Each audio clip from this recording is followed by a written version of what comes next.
شیر اور خرگوش۔ ایک گھنے جنگل میں ایک شیر رہا کرتا تھا۔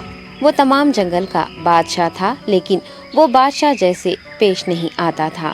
ہر دن بے رحمی سے جنگل کے جانوروں کو کھا جایا کرتا تھا۔ شیر کے خوف سے جنگل کے جانور چھپ جایا کرتے تھے اور خود اپنی بھوک و پیاس کو مار کر سخت مشکلات سے دوچار ہونے لگے تھے۔ اس طرح کچھ دن بعد جنگل کے تمام جانور ایک مقام پر جمع ہوئے اور شیر کے شر سے محفوظ رہنے کے لیے سب مل کر رائے مشورہ کرنے لگے۔ سب نے اپنی اپنی بات رکھی اور آخر میں ایک گیدڑ نے کہا، میرا خیال ہے کہ ہم روز شیر کے ہاتھوں مرنے کے بجائے ہم خود ایک بار شیر کے پاس چلے جائیں۔ اس طرح روزانہ شیر کسی ایک کو کھا لے گا اور ہم سب اپنی اپنی باری سے چلے جائیں گے اور بلا خوف و ڈر سکون سے زندگی گزاریں گے۔ گیدڑ کے مشورے پہ تمام جانور رضامند ہو گئے۔ ایک بندر نے کہا، ٹھیک ہے، تمہاری بات بالکل درست ہے۔ موت کا خوف کرنے کے بجائے اپنی باری آنے تک ہم اطمینان و سکون کی زندگی گزار سکیں گے۔ جانوروں کی بات چیت مکمل ہونے کے بعد خود گیدڑ نے شیر کے پاس جا کر یہ ساری بات بتائی۔ گیدڑ کی باتیں سننے کے بعد شیر نے کہا، میں بادشاہ ہوں، اس لیے تم سب کی بات مان رہا ہوں، لیکن ایک بات غور سے سن لو۔ اگر کسی دن مجھے جانور ملنے میں تاخیر ہو جائے تو میں خاموش نہیں بیٹھوں گا اور دوبارہ تم سب پر حملہ کرنا شروع کروں گا۔ شیر نے بڑے غصے سے یہ سب کہا۔ شیر کی باتیں سن کر گیدڑ نے سر ہلاتے ہوئے حامی بھر دی اور وہاں سے چلا گیا۔ اس دن کے بعد ایک ایک جانور بلا ناغہ اپنی اپنی باری کے مطابق شیر کے پاس جانے لگے اور شیر سکون سے اپنے پاس آنے والے جانوروں کو مار کر اپنی بھوک مٹانے لگا۔ یہ معاملہ ایسے ہی چل رہا تھا اور ایک دن شیر کے پاس جانے کی باری ایک خرگوش کی آئی۔ وہ خرگوش بہت ہی ہوشیار تھا۔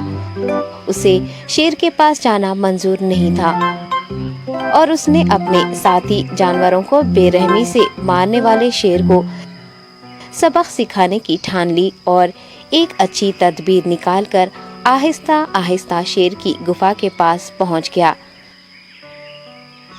تاخیر ہو جانے سے شیر کافی غصے میں تھا اور خرگوش کو دیکھ کر غصے سے کہنے لگا، میں نے تم سب کو پہلے ہی کہہ دیا تھا، دیر ہو جائے تو میں خاموش نہیں بیٹھوں گا۔ تم نے وعدہ خلافی کی ہے، اس لیے میں جنگل جا کر من چاہے جانور کا شکار کر کھا جاؤں گا۔ تب خرگوش نے شیر سے کہا، معاف کر دیجیے بادشاہ سلامت، غلطی ہو گئی اور اس کا ایک واجب سبب ہے۔ اطمینان رکھیے، میں بیان کرتا ہوں، آپ سنیے اور اس کے بعد آپ آرام سے مجھے مار کر کھا لیں۔ شیر نے پھر غصے سے کہا، وہ کیا بات ہے، جلدی بتاؤ۔ خرگوش نے کہا، بادشاہ سلامت، میں آپ کے پاس آ رہا تھا اور راستے میں مجھے ایک شیر مل گیا اور مجھے مارنے کے لیے آگے بڑھنے لگا۔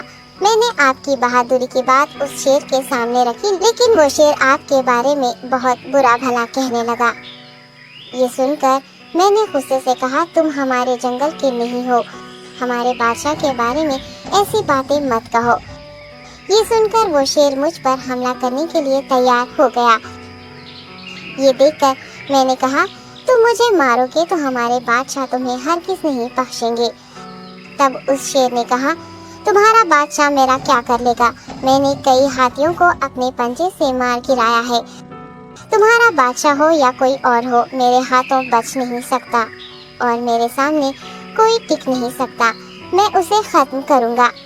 یہ سب بدتمیزی کرنے لگا۔ میں نے اس شیر سے کہا، تم ہمارے بادشاہ سے آ کر بات کرو۔ تب اس نے فخر سے کہا، میں کیوں آؤں؟ تمہارے بادشاہ میں دم ہے تو اسے ہی یہاں لے کر آؤ۔ یہ کہہ کر مجھے دبانے لگا۔ بادشاہ سلامت، اسی لیے آنے میں تاخیر ہو گئی۔ یہ سنتے ہی شیر غصے سے کہنے لگا، چلو ابھی چلتے ہیں، اسے ختم کر دوں گا۔ یہ سننے کے بعد خرگوش نے شیر کو جنگل کے درمیان موجود ایک کنویں کے پاس لے گیا۔